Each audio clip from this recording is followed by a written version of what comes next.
Hello there, कैसे हो आप सब। Welcome back. मैं हूं गौरव काबरा और एक बार फिर से आप सबका बहुत बहुत स्वागत है into a brand new lecture.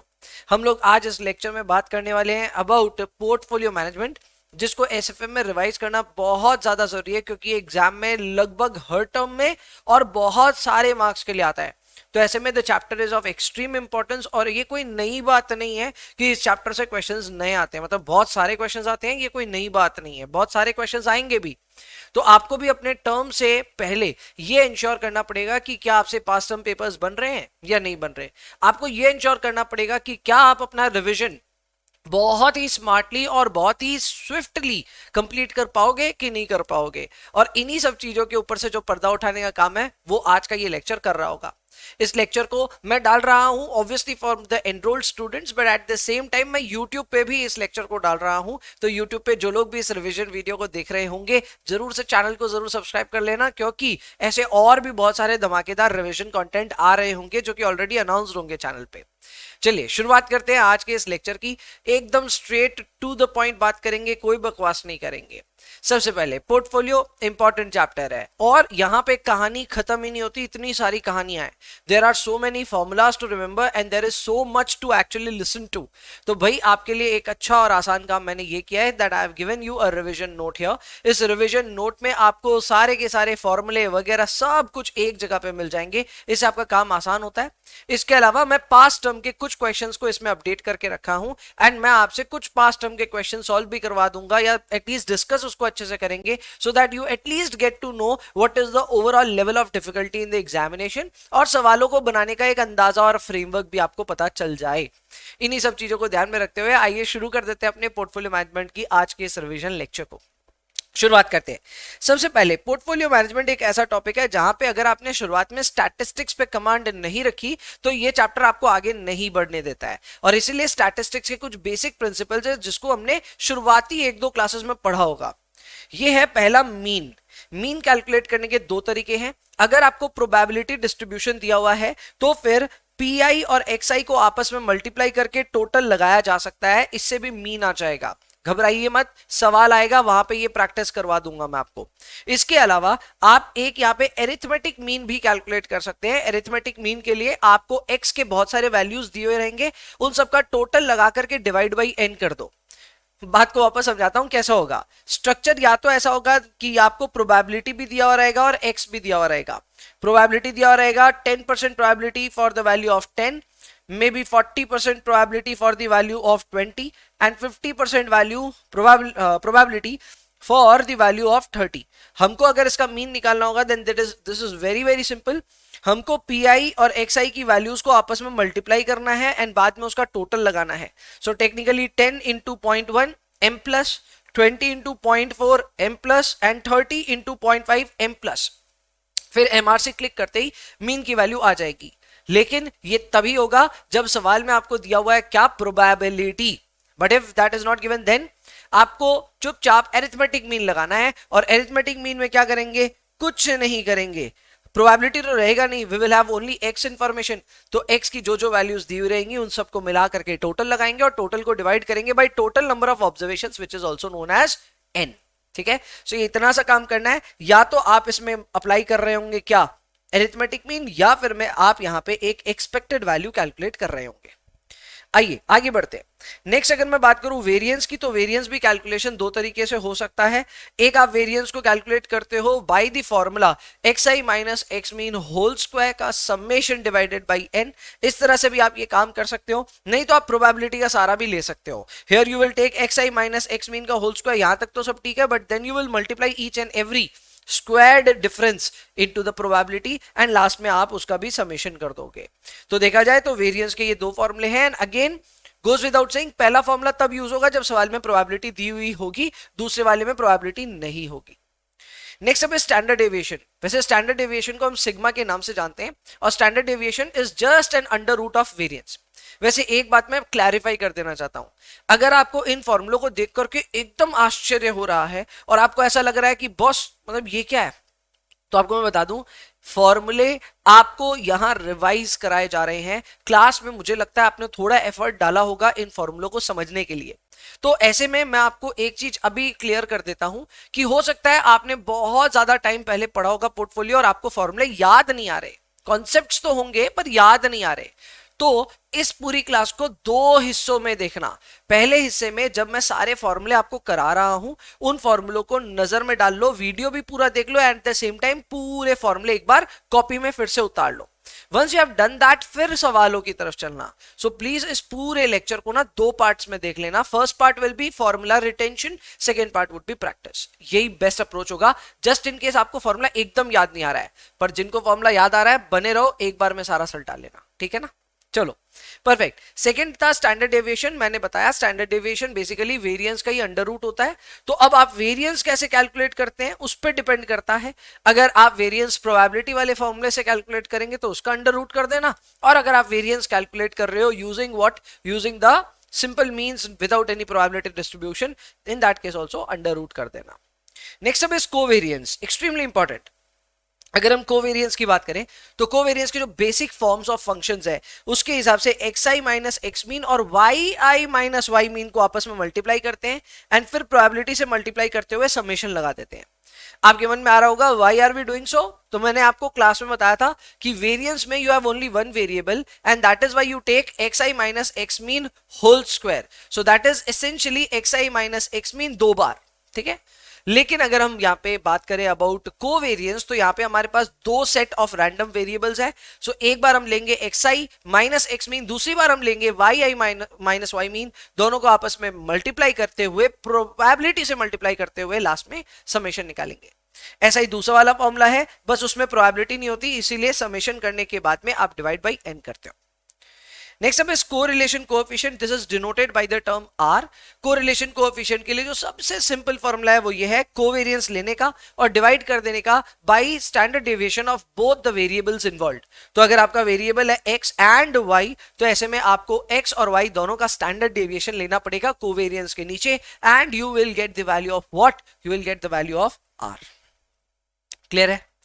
आगे बढ़ते हैं, बीटा की बात करते हैं। वेल बीटा भी एक ऐसा फंक्शन है, वैसे तो ये मेजर ऑफ सिस्टमैटिक रिस्क है, लेकिन इसको भी कैलकुलेट किया जा सकता है यूजिंग दी स्टैटिस्टिकल इनपुट्स। तो ऐसे में अगर आपके पास कोवेरिएंस है और मार्केट वेरिएंस है आपके पास, तो आपका काम बड़े आराम से हो जाएगा and you will be able to calculate beta.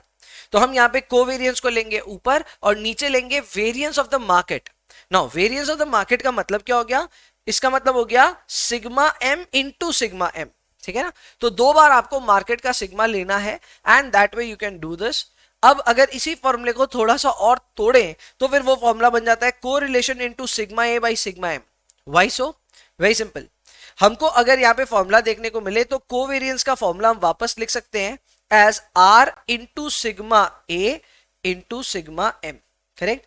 अगर कोवेरिएंस को हमको डिवाइड करना है sigma M by sigma M into sigma M से, तो नीचे sigma M into sigma M लिखेंगे, सिग्मा एम कट गया and the resulting formula is what, r into sigma A by sigma M.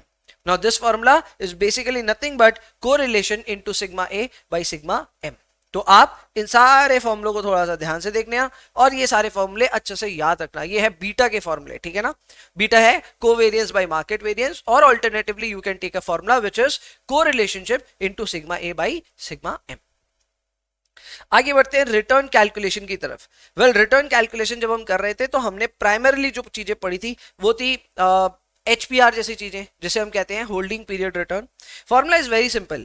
अगर आप किसी भी पीरियड का रिटर्न निकालना चाहते हैं, ये पीरियड महीना, हफ्ता, साल, 2 साल कुछ भी हो सकता है, all you need is the price at which you invested and the price at which you exited।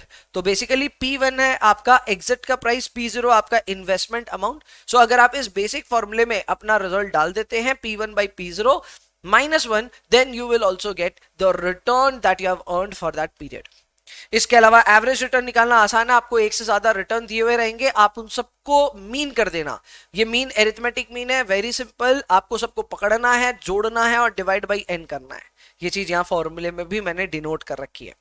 Next है एक्सपेक्टेड रिटर्न। जब भी किसी चीज के आगे एक्सपेक्टेड वर्ड लग जाए तो समझ लेना प्रोबेबिलिटी आने वाला है, और यहां पे भी वैसे ही हो रहा है। यहां पे भी हम मीन ही कैलकुलेट कर रहे हैं, लेकिन ये मीन प्रोबेबिलिटी डिस्ट्रीब्यूशन वाले फॉर्मूले से आया है। याद रखिए the formula was summation of P I into X I. यहां पे एक्स आई के जगह हमने बस इसको रिप्लेस कर दिया by are I, which is basically return of different different observations. Holding period return का और एक फॉर्मूला होता है जहां पे हम फॉर्मूला लेते हैं P1 plus D1 minus P0 divided by P0 into 100. Now this formula is used number 1 when you have P0 and P1 involved. Number 2 आपका during the period of holding कोई ना कोई इन्वेस्टमेंट पे रिटर्न आना जरूरी है। यानी आपको डिविडेंड मिला होगा या फिर आपको इंटरेस्ट मिला होगा, जो भी मिला आपको, आपकी कमाई जिसे हम इनकम कहेंगे, उसको हम मानते हैं कि ये हमें रिसीव हुआ होगा at the end of the period, and that is why we are incorporating this item which is D1। अब यहाँ पे D1 के जगह इंटरेस्ट भी हो सकता है, ये याद रखना अगर आप बॉन्ड्स की बात कर रहे हैं तो, बट अगर आप स्टॉक्स की बात कर रहे हैं तो उस केस में it will be P1 plus D1 minus P0 divided by P0 into 100। वैसे लेजेंड्स ऑलरेडी नो कि भैया ये जो फॉर्मूला है ये ऊपर वाले फॉर्मूले से एकदम मिलता जुलता है। ऊपर वाला फॉर्मूला और ये वाला फॉर्मूला एक्चुअली में सेम ही है। इसके रिजल्ट्स आपको थोड़ी देर बाद पता चल जाएंगे। नेक्स्ट स्टेप है रिटर्न ऑन पोर्टफोलियो। पोर्टफोलियो का रिटर्न निकालना बहुत आसान है। आपको ये पता होगा कि पोर्टफोलियो में कहां कहां इन्वेस्टेड है, तो जिस एसेट क्लास में जितना रिटर्न बना उसको हम आरआई कहेंगे, और उसमें कितना कितना हमने पैसा इन्वेस्ट किया था उसका हम वेट्स निकाल लेंगे। So what are we required to do? We are required to do a weighted average, और ये वेटेड एवरेज के लिए रिटर्न और वेट्स को आपस में मल्टीप्लाई करेंगे। मल्टीप्लाई करने के बाद समेशन करेंगे। इतना घबराने की, आश्चर्य करने की कोई बात नहीं है। आपने अपने इंटरमीडिएट लेवल में कॉस्ट ऑफ कैपिटल, जिसे हम weighted average cost of capital कहते थे, वो कैलकुलेट बहुत बार किया है। ये भी वैसा ही है, नथिंग डिफरेंट, बड़े आराम से हो जाएगा। Next up is portfolio risk. Portfolio risk की अगर हम बात करें, मैंने कुछ चीजों को ना रिवीजन में से जानबूझ करके डेलिबरेटली एक्सक्लूड किया है। मैं लोड नहीं डालना चाहता आपके माइंड पे। जैसे मैंने 2 एसेट कवर किया है, 3 कवर किया, पर 4 क्लास में किया है, लेकिन 4 को हम लोगों ने रिवीजन के बाहर रखा है क्योंकि 4 बहुत रेयरली आता है। इसीलिए मैं 4 एसेट्स को आपके साथ में इनकॉर्पोरेट नहीं कर रहा हूं, सिर्फ 2 और 3 को रिवाइज करके आगे बढ़ रहे हैं। So coming back to the 2 asset portfolio, अगर हमको इसका रिस्क निकालना है तो रिस्क निकालने का मतलब यह है कि हमें वेरिएंस या फिर स्टैंडर्ड डेविएशन दोनों में से कुछ भी कैलकुलेट करना पड़ सकता है। सो अगर हम यहाँ पे कैलकुलेट कर रहे हैं variance, then the formula is pretty simple. इसके लिए आप लेंगे weight of the first asset into standard deviation of the first asset, इनका स्क्वायर करेंगे। ऐसे ही सिमिलरली अपने एसेट नंबर बी के लिए भी करेंगे, उसका वेट और उसका स्टैंडर्ड डेविएशन लेकर के उनको प्रोडक्ट करते हुए स्क्वायर करेंगे। एंड फाइनली इसमें ऐड करेंगे 2 plus W A sigma A, W B sigma B, and अंत में को रिलेशनशिप। इस चीज के पीछे मैंने रिलेशनशिप भी आपको समझाया था कि जब हम बात करते हैं about algebra, then it is a plus B whole square is equal to a square plus B square plus 2ab। मैंने ये कहा था कि a और b एलजेब्रा में इंडिपेंडेंट वेरिएबल्स होते हैं, यानी कि एक दूसरे से उनका कोई संबंध नहीं है, पर स्टॉक यूनिवर्स में या फिर एटलीस्ट एसेट क्लासेस में संबंध होता है। कुछ ऐसे एसेट्स होते हैं जो कि आपस में हाईली कोरिलेटेड होते हैं, पॉजिटिवली या फिर नेगेटिव। कुछ होते हैं जो कम रिलेटेड होते हैं, तो आपको एक कोरिलेशन की वैल्यू पता है, इसीलिए 2ab वाले सेगमेंट में वो कोरिलेशनशिप ऐड होता है।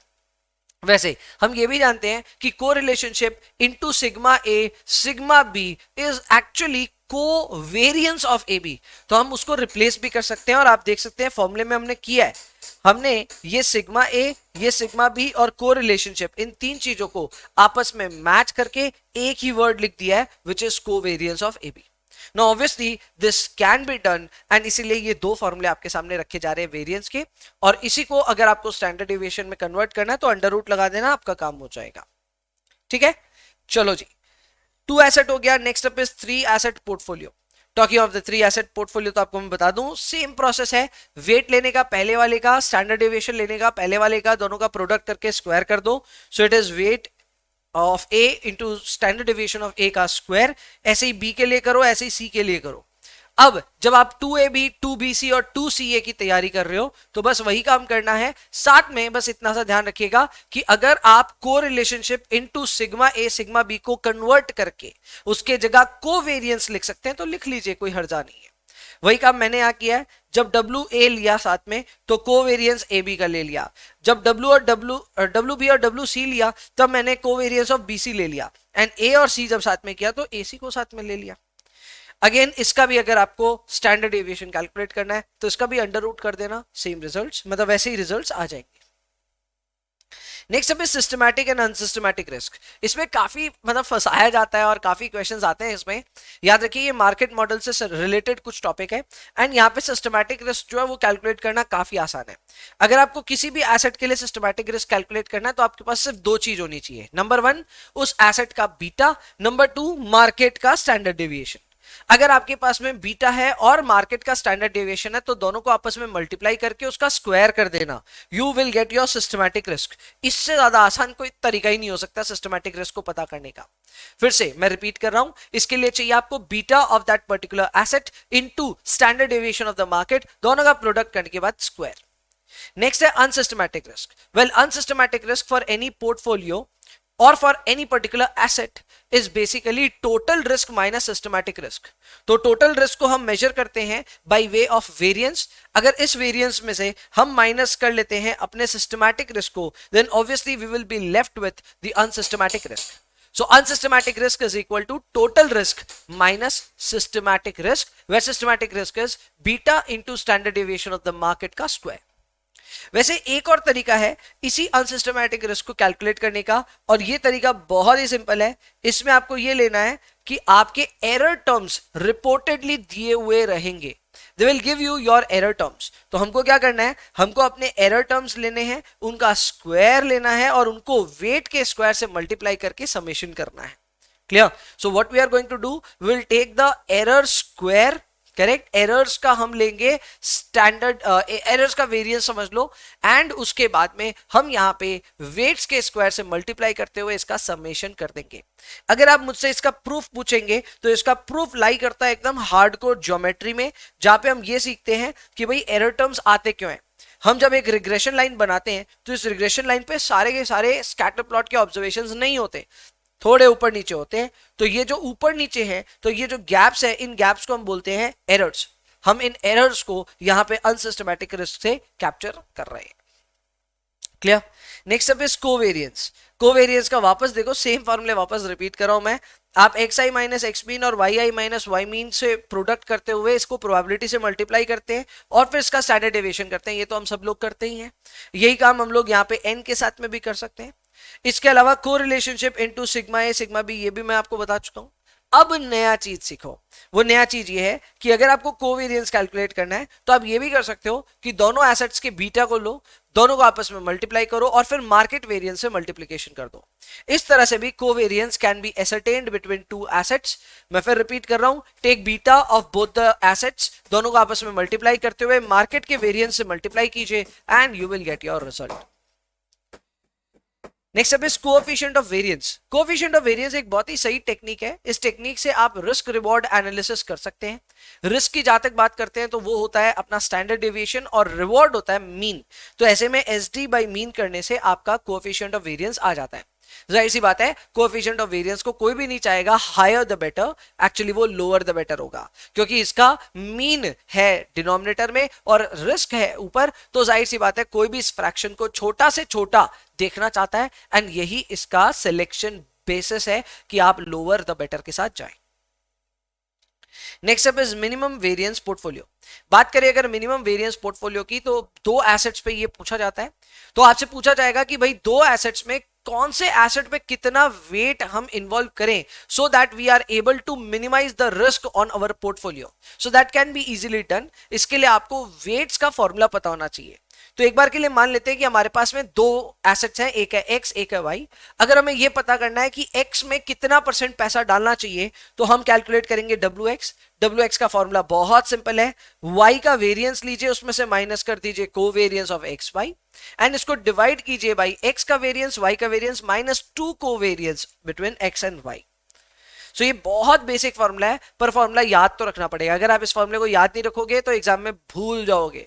सो प्लीज इसको एक बार रीडू कर लेना, फॉर्मूला देख लेना एंड उसके बाद में आप यहाँ पे सेम तरीके से WI भी कैलकुलेट कर सकते हैं। WI में एक्स्ट्रा क्या है देखो, ध्यान दो, सारी चीजें सेम है, सिर्फ यहां x का वेट निकल रहा था तो y का वेरिएंस लिया था, तो यहां y का वेट निकलेगा तो x का वेरिएंस लेंगे, बाद बाकी everything is same on point, minus करेंगे कोवेरिएंस, डिवाइड करेंगे by variance of both the assets minus 2 covariance. ऐसे ही आप WI डायरेक्टली भी कैलकुलेट कर सकते हैं, क्योंकि अगर आपके पास एक का एसेट का वेट आ गया तो दूसरे एसेट का वेट क्या होगा वो अपने आप पता चल जाएगा इन अ 2 एसेट पोर्टफोलियो। सो ये भी कैलकुलेट करना काफी आसान है। You need to just do 1 minus WX to calculate WI। अगर आप 1 माइनस WY कर रहे हो तो WX भी मिल जाएगा। नेक्स्ट अब आज Sharpe, Treynor and Jensen alpha, गजब के ये तीनों ही मेथड्स हैं। ये तीनों ही मेथड्स में हम लोग यहाँ पे कहीं ना थोड़ी सी एक रिस्क रिटर्न एनालिसिस करना चाह रहे हैं। ये रिस्क रिटर्न एनालिसिस हमको ये बताता है कि हमको आफ्टर कंसिडरिंग रिस्क कौन से पोर्टफोलियो के साथ में जाना चाहिए। इसमें शार्प और ट्रेनर आपस से एकदम रिलेटेड कॉन्सेप्ट्स हैं। इन दोनों में हम क्या करते हैं, हम लेते हैं excess return on the portfolio. Excess return on the portfolio is denoted as RP minus RF, यानी कि RF मान लो 6% पे कमा रहा है और पोर्टफोलियो कमा रहा है 11% पे, 11% पे, तो आपका पोर्टफोलियो रिस्क रेट से 5% ज्यादा कमाता है। ये ज्यादा कमाता है क्योंकि वो रिस्क लेता है, एंड इसीलिए हम फॉर्मूले में ऊपर भी लेते हैं रिस्क एडजस्टेड रिटर्न और नीचे भी लेते हैं हम risk of that particular portfolio. So यहां पे फॉर्मूला बन करके आता है RP minus RF divided by sigma P। लेकिन इस फॉर्मूले की एक प्रॉब्लम है, वो प्रॉब्लम ये है कि इस फॉर्मूले में हम स्टैंडर्ड डेविएशन यूज करते हैं। स्टैंडर्ड डेविएशन जो है वो नॉर्मल डिस्ट्रीब्यूशन अज्यूम करता है। अगर आपको ये बातें हैवी लग रही है कोई बात नहीं, जाने दो, बस इतना समझ लो कि शार्प रेशियो के जो मिस्टेक्स हैं, शार्प रेशियोज के जो प्रॉब्लम है, उन सबको डिनाई करने के लिए, डिनाइल के लिए हम लोगों ने ट्रेनर का फॉर्मूला देखा। ट्रेनर के फॉर्मूले में RP माइनस RF तो वैसे ही हो रहा है जैसे कि शार्प में हो रहा था, बस इसमें डिवाइड बाई सिग्मा नहीं होता है। Sigma is a denotation of total risk, rather we are considering only systematic risk here, and that is why we are taking beta in the denominator. So the formula is RP minus RF divided by beta. Next है Jensen's alpha. हम सभी को CAPM से return calculate करना तो आता है, correct. उस रिटर्न को हम कहते हैं expected return on an asset. ये एक्सपेक्टेड रिटर्न निकालने के लिए CAPM का फॉर्मूला लगाएंगे which is RF plus RM minus RF into beta, and हमारे पास एक एक्सपेक्टेड रिटर्न आ जाएगा। फिर हम क्या करेंगे, इस एक्सपेक्टेड रिटर्न को हमारे एक्चुअल रिटर्न्स के साथ में, एक्चुअल रियलाइज्ड रिटर्न्स के साथ में कंपेयर करेंगे। If our actual realized returns are more than the expectations, then we are supposed to say that we have generated alpha. तो वो अल्फा कैसे निकलेगा, आपको एक्सपेक्टेड रिटर्न जो है वो माइनस करना होगा रियलाइज्ड रिटर्न में से, और वैसे एक्सपेक्टेड रिटर्न कैलकुलेट होने के लिए CAPM का फॉर्मूला दिया हुआ है। Next up is TWROR। TWROR का फुल फॉर्म हो गया time weighted rate of return. Well, time weighted rate of return is the fancy name for geometric mean. तो अगर आपको ज्योमेट्रिक मीन कैलकुलेट करना आता है, आप समझ लो आपको TWROR भी आता है। इसके लिए कुछ नहीं करते, हम अपने अलग अलग रिटर्न्स के फैक्टर्स लेते हैं, आपस में मल्टीप्लाई करते हैं, पावर में 1/n करते हैं और माइनस में भी 1 करते हैं। When you do this you get your time weighted rate of return. फॉर्मूले पे एक बार गौर कर लेना, we take returns of various assets और may be various, actually asset से ज्यादा वेरियस ईयर्स होता है यहाँ पे, तो आप ईयर 1, 2, 3 जो भी है उन सब के रिटर्न्स ले लोगे, उनके फैक्टर्स बनाओगे, आपस में मल्टीप्लाई करोगे, एंड मल्टीप्लाई करने के बाद पावर में 1/n minus 1। Next up is MWROR। MWROR का फुल फॉर्म होता है money weighted rate of return. This is equivalent to IRR। So जो कॉन्सेप्ट आपने कैपिटल बजटिंग में पढ़ा हुआ है, मैं वापस भी पढ़ाऊंगा, लेकिन हाँ आपने जो पढ़ा हुआ है उसी कॉन्सेप्ट को यहाँ पे यूज किया गया है with the fancier name, and the name is MWROR। Next up is sharp index model. Sharp index model का ये फॉर्मूला याद रखना पड़ेगा। शार्प इंडेक्स मॉडल में हम अपने वेरिएंस ऑफ द पोर्टफोलियो को यहाँ पे 2 तरह से एक्सप्रेस कर रहे हैं। Number 1 is the explained variance, यानी कि ये वेरिएंस को हम अपनी रिग्रेशन लाइन से एक्सप्लेन कर पा रहे हैं। सो this is the explained variance. और जहां तक बात है अबाउट अनएक्सप्लेन्ड वेरिएंस का, तो ये अनएक्सप्लेन्ड वेरिएंस है ये वाला फॉर्मूला। अब इस फॉर्मूले में याद रखना, ये वाला जो फॉर्मूला है ये दरअसल सिस्टमैटिक रिस्क का फॉर्मूला, और दूसरा क्या है, अनसिस्टमैटिक रिस्क का। सो एक तरह से शार्प इंडेक्स मॉडल एक बहुत अच्छा मेथड है, और ये मॉडल हमको ये सिखाता है कि टोटल रिस्क के 2 टुकड़े होते हैं, जिसमें से पहला होता है सिस्टमैटिक और दूसरा क्या होता है, अनसिस्टमैटिक। अदर मॉडल्स की बारी आ गई। अदर मॉडल्स में CAPM का डिविडेंड और टैक्स इंप्लीकेशन के साथ में हमने एक एप्लीकेशन पढ़ा था। फ्रैंकली स्पीकिंग ये फॉर्मूला मुझे भी याद नहीं रहता है क्योंकि इसकी यूसेज बहुत कम है, तो ये फॉर्मूले को एक बार बस रीडू कर लेना। इसमें हम रिस्क फ्री रेट ले रहे हैं, इसको मल्टीप्लाई कर रहे हैं 1 माइनस टी से। यहाँ टी टैक्स रेट नहीं है, टी है हमारा टैक्स फैक्टर, और वो टैक्स फैक्टर कैलकुलेट करने के लिए टी यानी कि tax rate of dividend minus T of CG यानी कि tax rate of CG divided by 1 minus tax rate of CG करेंगे। जब हम ऐसा करेंगे तो हमारा टैक्स फैक्टर आ जाएगा। एक बार टैक्स फैक्टर आ गया तो जहां जहां टी है उसको टैक्स फैक्टर मानते हुए सॉल्व करना है। So we will take R F into 1 minus T. इसके अलावा R F minus R F तो होगा, लेकिन आर एफ के साथ अभी भी 1 माइनस टी साथ में जुड़ा हुआ रहेगा। इसके अलावा एक और यहाँ पे आइटम माइनस हो रहा है जो कि है DM by T, and DM by T is dividend into tax factor, correct, into beta into dividend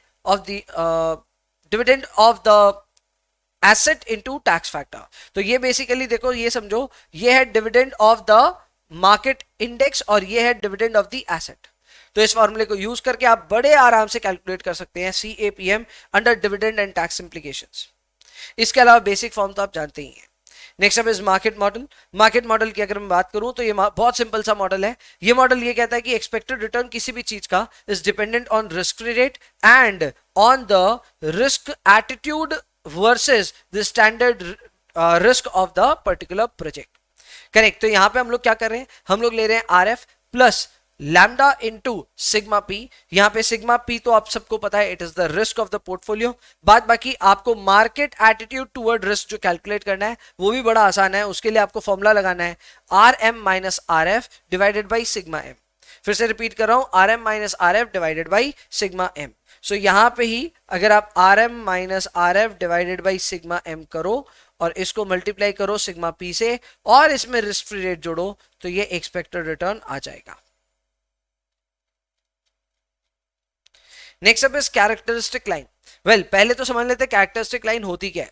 तो बहुत सिंपल है, कैरेक्टरिस्टिक लाइन होती है जहां पे आप अपने पोर्टफोलियो रिटर्न और अपने बेंचमार्क के रिटर्न को यानी कि मार्केट के रिटर्न को आपस में एक रिग्रेशन लाइन में पिरोना चाहते हो।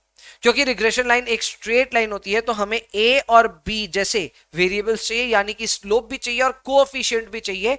जैसे हम एक तो हो गया स्लोप कोएफिशिएंट और दूसरा हो गया अपना इंटरसेप्ट, करेक्ट। तो हमें वो दोनों चीजें चाहिए। तो भाई हम अपने इंटरसेप्ट को मान लेंगे अल्फा और हमारे स्लोप को मान लेंगे बीटा। तो अल्फा और बीटा ये दोनों हमारे पास आ जाएंगे। हम इसमें return of the market multiply करके कैलकुलेट कर लेंगे आर पी। अब यहां पे ध्यान रखना, यहां पे आपको बीटा कैलकुलेट करना पड़ सकता है। सो बीटा कैलकुलेट करने के लिए फॉर्मूला होता है कोवेरियंस बाय वेरियंस। इसके अलावा अपने को यहाँ पे अल्फा कैलकुलेट करना है। अल्फा के लिए हम रिटर्न ऑफ द पोर्टफोलियो लेंगे, करेक्ट, मीन पोर्शन। एंड वैसे ही हम रिटर्न ऑफ द मार्केट लेंगे, वो भी मीन पोर्शन होगा। मार्केट के साथ में बीटा मल्टीप्लाई करके हम माइनस करके चेक करेंगे कि क्या हमको सच में अल्फा मिल रहा है क्या। If you are getting alpha we will move ahead, clear. And इसके अलावा हम लोग देख रहे हैं कि हमारा कैरेक्टरिस्टिक लाइन कैसे फॉर्मुलेट होगा। तो बहुत सिंपल है, अल्फा हमारे पास आ गया, बीटा हमारे पास आ गया, तो भाई alpha plus beta into R M ये हमारी इक्वेशन होगी एंड इसी से हमारी कैरेक्टरिस्टिक लाइन कैलकुलेट हो जाएगी। वैसे कैरेक्टरिस्टिक लाइन का और एक एक्सप्लेनेशन है या फिर और एक वेरिएंट है जहां पे हम लेंगे आरपी माइनस आर एफ और इसको हम फॉर्मूले में डालेंगे which will be alpha plus beta bracket में R M minus R F, correct. So इसमें क्या होता है ना, rather than taking just RP and RM, we are taking excess return on the portfolio and excess return on the market portfolio। इस पे एक सवाल भी है, जब करेंगे तो और गहराई से समझ में आएगा। सो ये आपको बहुत सिंपल सी चीज है जहां पे आप रिटर्न ऑफ द पोर्टफोलियो और रिटर्न ऑफ द मार्केट तो कंपेयर करते ही हैं, तो इनके एक्सेस रिटर्न्स भी आप कंपेयर कर सकते हैं। दोज आर वेरी सिंपल, दोनों में से RF माइनस करना होता है।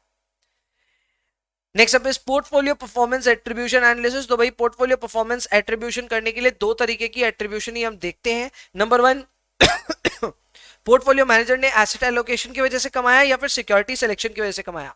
अगर एसेट एलोकेशन की वजह से कमाया होगा then the formula will be change in W into RBI। इसका मतलब क्या हो गया, इसका मतलब ये हो गया कि हमको वेट्स में जो चेंज है अक्रॉस एसेट्स वो लेने हैं एंड इसके अलावा हमको लेना है अपना रिटर्न ऑन द बेंचमार्क। इन दोनों को आपस में मल्टीप्लाई करेंगे और समेशन करेंगे। तो यहां समेशन मिस होया हुआ है, ठीक है ना, एक समेशन भी होगा। So it will be change in WI multiplied by return of the same asset class in the benchmark, तो वो लेकर के हम इसको सॉल्व करेंगे। इसके अलावा सिक्योरिटी सिलेक्शन वाला जो पॉइंट है उसका भी फॉर्मूला सिंपल है, summation of change in RI into wait of the portfolio, correct, of the same asset class. तो जिसका भी आप रिटर्न डिफरेंशियल देख रहे हो उसी एसेट क्लास का आपको वेट लेना पड़ेगा, और वेट कहां का लेना होगा, बेंचमार्क की, पोर्टफोलियो का, तो इसका पोर्टफोलियो का लेना होगा। For those who are thinking कि यार ये क्या चीज थी, तो इसको आप हमारी क्लास में हम लोगों ने लास्ट क्लास में फिनिश किया था पोर्टफोलियो इवैल्यूएशन में, जहां पे इस पे 2 सवाल भी है मैट में, जाकर के चेक कर लेना। एक तो होमवर्क क्वेश्चन था, तो होमवर्क सॉल्यूशन भी मैंने रिसेंटली डाला था। ऑब्वियसली मैं इसमें ईएमएच कवर नहीं कर रहा हूं इस रिवीजन में, तो आपको ईएमएच खुद से रिवाइज करना पड़ेगा। ईएमएच क्या होता है, efficient market hypothesis. And finally we have arbitrage pricing theory. Arbitrage pricing theory काफी सिंपल होती है। यहां पे हम क्या करते हैं, आर आई यानी किसी भी एसेट के रिटर्न को इक्वेट करना चाहते हैं with what, with risk free rate plus risk premium into its beta, then again risk premium into its beta, and again risk premium into its beta. So basically ये multi factor model होता है जहां पे आप single जो CAPM है ना वही काम कर रहे हो, लेकिन वो आप एक से ज्यादा बार कर रहे हो। सो सीएपीएम में क्या होता है, R F plus R M minus R F into beta होता है, correct. So this is the market risk premium, और इस मार्केट रिस्क प्रीमियम को हम मार्केट रिस्क जो होती है सिस्टमैटिक रिस्क उसी से मल्टीप्लाई करते हैं। सो यहां पे तो एक ही फैक्टर बना मार्केट रिस्क प्रीमियम, और उसी में बीटा हमने मल्टीप्लाई किया, बट एपीटी में ऐसा नहीं होगा, we will be doing it for multiple times, and इसीलिए जितने फैक्टर्स उतने प्रीमियम्स, और जितने ज्यादा प्रीमियम्स उतने ज्यादा बीटास। That's it. आप ये करके इसको सॉल्व करोगे and you will get your result as per APT model as well. So ये था एक बहुत ही शार्प रिवीजन जहां पे हम लोगों ने हर चीज को अच्छे से कवर कर लिया है। For those who are yet to have a sound understanding of all the formula, please यहां पे रुक जाएं। सारे फॉर्मूले आपके पास ऑलरेडी हैं, ये पूरा रिवीजन शीट भी आपको मिल रही है। यूट्यूब पे देखने वालों को आपको डिस्क्रिप्शन में मिल जाएगी इसकी लिंक, तो जाइए डाउनलोड भी कर लीजिएगा, and eight the same time in सारे फॉर्मूलों को एक बार वापस हाथ से उतारिए। हाथ से उतारने के बाद में प्रैक्टिस सेशन शुरू कीजिएगा, क्योंकि प्रैक्टिस में एक एक करके मैं आपको पास्ट टर्म में आए हुए क्वेश्चंस ही इवैल्यूएट करवाऊंगा कि देखो ये आपसे बन रहे हैं कि नहीं बन रहे। तो वहां तक जाने से पहले आपको एक बार फॉर्मूले वापस से टचअप करना है, तो प्लीज एक बार कर लो। एंड मीनवाइल मैं चलता हूं अब हमारे पास्ट टर्म क्वेश्चंस पे।